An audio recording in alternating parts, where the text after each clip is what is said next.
اے محمد صلی اللہ علیہ وآلہ وسلم، سورج کے ڈھلنے سے رات کے اندھیرے تک ظہر، عصر، مغرب، عشاء کی نمازیں اور صبح کو قرآن پڑھا کرو،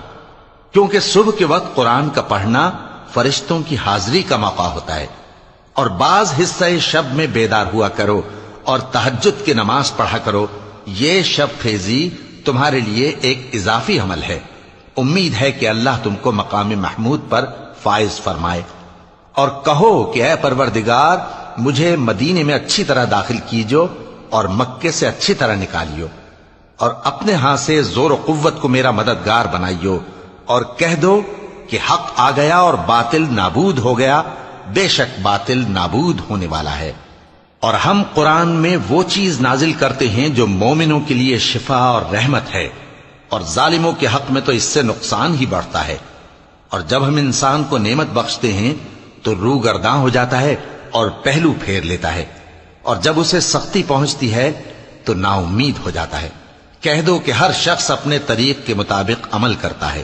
سو تمہارا پروردگار اس شخص سے خوب واقف ہے جو سب سے زیادہ سیدھے رستے پر ہے۔ اور تم سے روح کے بارے میں سوال کرتے ہیں، کہہ دو کہ وہ میرے پروردگار کا ایک حکم ہے، اور تم لوگوں کو بہت ہی کم علم دیا گیا ہے۔ اور اگر ہم چاہیں تو جو کتاب ہم تمہاری طرف بھیجتے ہیں اسے دلوں سے محو کر دیں،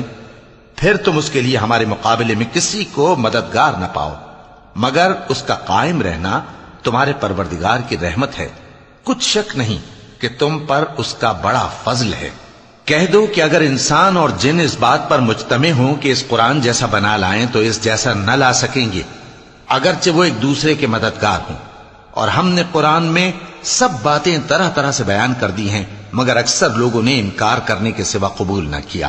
اور کہنے لگے کہ ہم تم پر ایمان نہیں لائیں گے جب تک کہ عجیب و غریب باتیں نہ دکھاؤ، یعنی یا تو ہمارے لیے زمین سے چشمہ جاری کر دو، یا تمہارا کھجوروں اور انگوروں کا کوئی باغ ہو اور اس کے بیچ میں نہریں بہا نکالو، یا جیسا تم کہا کرتے ہو ہم پر آسمان کے ٹکڑے گرا دو، یا اللہ اور فرشتوں کو ہمارے سامنے لے آؤ، یا تمہارا سونے کا گھر ہو، یا تم آسمان پر چڑھ جاؤ اور ہم تمہارے چڑھنے کو بھی نہیں مانیں گے جب تک کہ کوئی کتاب نہ لاؤ جسے ہم پڑھ بھی لیں۔ کہہ دو کہ میرا پروردگار پاک ہے، میں تو صرف ایک پیغام پہنچانے والا انسان ہوں۔ اور جب لوگوں کے پاس ہدایت آ گئی تو ان کو ایمان لانے سے اس کے سوا کوئی چیز مانے نہ ہوئی کہ کہنے لگے کہ کیا اللہ نے آدمی کو پیغمبر کر کے بھیجا ہے؟ کہہ دو کہ اگر زمین میں فرشتے ہوتے کہ اس میں چلتے پھرتے اور رہتے بستے تو ہم ان کے پاس کسی فرشتے کو پیغمبر بنا کر بھیجتے۔ کہہ دو کہ میرے اور تمہارے درمیان اللہ ہی گواہ کافی ہے،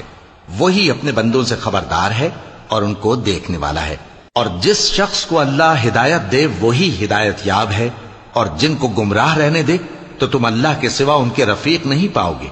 اور ہم ان کو قیامت کے دن اوندھے منہ، اندھے، گونگے اور بہرے بنا کر اٹھائیں گے، اور ان کا ٹھکانہ دوزخ ہے۔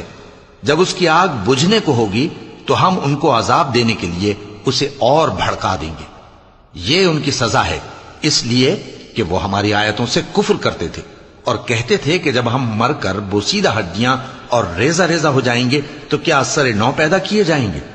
کیا انہوں نے نہیں دیکھا کہ اللہ جس نے آسمانوں اور زمین کو پیدا کیا ہے اس بات پر قادر ہے کہ ان جیسے لوگ پیدا کر دے، اور اس نے ان کے لیے ایک وقت مقرر کر دیا ہے جس میں کچھ بھی شک نہیں،